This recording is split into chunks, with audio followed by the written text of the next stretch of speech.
आपसे पूछने चाहता हूं कि समाज में जब मुद्रास्फीति के कारण, इन्फ्लेशन का कारण भ्रष्टाचार है, हमारे जो पूंजी की प्राथमिकताएं हैं उसको उल्टा करना, तोड़ना, तोड़ मरोड़ के करना जो हमारे देश के लिए अनुकूल नहीं है, काला धन कारण है।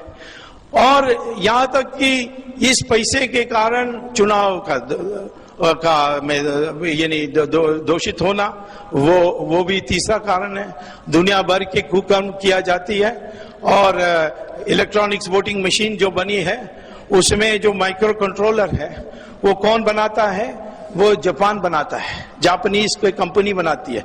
तो मैंने उस जापानीज कंपनी को कांटेक्ट किया कि जो आप माइक्रो कंट्रोलर हमारे ईवीएम में लगाते हैं, क्या आप अपने जापान के कंपनी में भी, जापान के ईवीएम में भी लगाते हैं?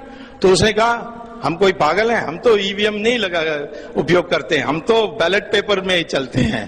आपको आश्चर्य हो, जापान बैलेट पेपर में है, अमेरिका बैलेट पेपर में है, इंग्लैंड बैलेट पेपर में है, अब जर्मनी सुप्रीम कोर्ट के आदेश के बाद वो भी बैलेट पेपर है।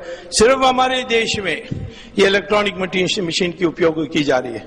तब भी जब मैंने कोर्ट में केस डाली तो हाई कोर्ट ने पूछा मुझसे, कोई ऐसा आप सुझाव दे सकते हैं कि मशीन का भी उपयोग हो और धांधली भी ना हो?